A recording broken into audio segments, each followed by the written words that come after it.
Well, I'm wrapping up a very long and soggy day here. Gonna do the North Fork of the Belly River here today, and I came across this first thing in the morning, which I wasn't expecting, and so I had to add 3.4 miles to each end of my walk, which I was not stoked about. But anyways, sometimes you just have to do that when you're walking in early October. I should have checked, let's be a lesson to you, I should have checked the road closure page as well. Anyways, today to the North Fork of the Belly River, and if you look at the trail status, it says the Miche Wabum Trail, so either one will work. You start out at the Chief Mountain Trailhead, and you wander down into the Belly River, and you cross over the Belly River and then up and around Sentinel and drop down to the North Fork of the Belly River. And this one's kind of interesting because you're like, why would I hike just to the North Fork of the Belly River? It seems kind of a strange destination. And you actually have to understand a little bit of history, that there used to be a campground further upstream from the North Fork of the Belly River at the Miche Wabum Lake. So anyways, that just gives you a little bit of why you'd even go there. But as is typical with a lot of this stuff, it's gradually receding back with some of these older trails. So anyways, so you can go ahead and take it to the river. Anyways, so I'm not going to bore you with the route into the Belly River itself, because that's covered in a couple of others which I'll link below. But anyways, you start heading down, and about 2.7 miles down you come to this little crossroads, and there actually used to be a little campsite in there called 3 Mile. But this crossroads, if you look at it, you might think, oh, that just goes down to the Belly River and that's it. But that's actually where you break off and you head, and then you have to ford the Belly River. And then after you do that, you kind of search around for the trail a little bit, and it kind of goes through some trees, and then you'll don't start working your way up towards the mountain or anything like that until you've crossed this little feeder creek here. Once you've crossed that feeder creek, you come to this really big open meadow, and I saw 3 bull elk, which were amazing. Unfortunately, I had my wide angle, so it's not as amazing on your end. But anyways, then you just head up towards where I saw those bull elk, and you kind of work your way up into where there's just kind of a draw up there, and that's the best I can say. And finally, every once in a while, you're like, oh, hey, here's the trail, and then sometimes you're just like, this is a big meadow.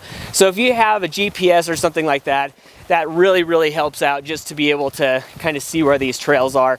But once you kind of get in through there, then you find the trail, and then it's just a matter of working your way through. There's that feeder creek again you cross, and then you start working your way up through some lodge poles and this little lodge pole forest. And this trail has definite pockets of water and mud, so just be mentally prepared for that. There's even a place where there's a creek running up the trail, which is, you know, a little bit less than desirable. But anyways, but for the most part, once you hit that trail, it's just a zoomer. You just go ahead and work your way all the way up, and you know, when you finally get up to the high point, which is about 6,000 feet and stuff, I was wondering if I was going to go ahead and get some views up there, but actually I just got a tunnel of trees, and you really don't get any views till you wrap around to the back side, where you're actually in the North Fork of the Belly River drainage, and you start to see some really cool peaks that are hanging out back there, and the forest kind of takes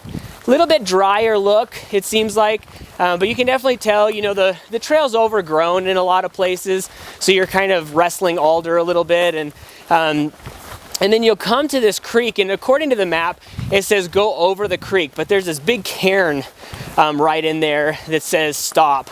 So then at that point, you just stay high right where the aspens go ahead and meet just the grassy plain there. And then, yeah, after a while of working through that, you'll drop through the aspen, and then you'll come out, and you'll just be walking that ridge, and it's just really pretty back there. And I really, it's kind of sad, because I'd really like to see what the campground would be like at the lake up there, because it just really seems to be a super cool valley, and you can see just, you know, these great peaks in here. And then finally just make it down to the North Fork of the Belly River, and just a cool little river that just winds through there. So Saw a black bear down in that area. You know, I think it's probably a pretty sweet place. I mean, it was definitely a really cool little hike in there. Not a whole lot of people probably see this area. So if you're adventurous and you don't mind losing the trail twice, once through that meadow and then once through the that other part, but you got to find it and it's kind of fun. So if you're into that sort of thing and you're into a place that not a lot of people go, you should try the Miche Wabum Trail and get to the North Fork of the Belly River, and then for bonus points you can go all the way up and try and find the old lake and campground and everything. So anyways, that's the North Fork of the Belly River. Hope you enjoyed it. I'm gonna go try and dry off.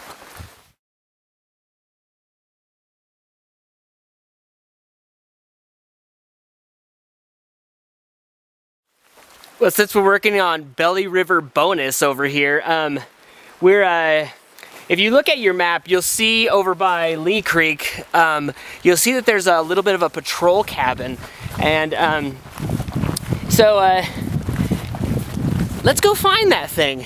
What you first have to do is you have to walk down all along the bridge. Just keep walking all along the guardrail, and which is what I'm doing over here. And this is approaching it from the east side, heading towards the park.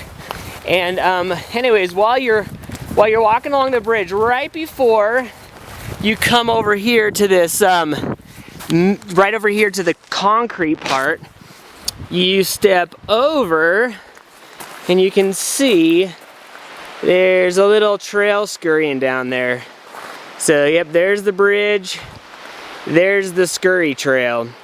Anyways, you go ahead and take that bad boy down, and right when you get underneath the bridge, then you'll go ahead and see the trail kind of continues off to the right, and you just follow the creek on the right hand side, and it looks pretty sweet. You know, then you've got you got to watch out. There's a couple spots, depending upon how long you do it from this video.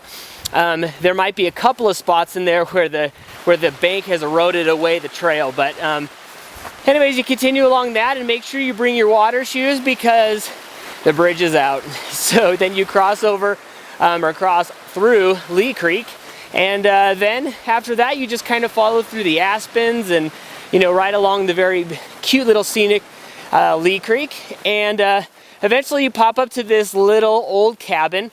It still looks like they use it because they have a new stovepipe there. So anyways, that's Lee Creek cabin, just a little bonus for you. It's about half mile, so mile round trip. Hope you have a good one trying to find it.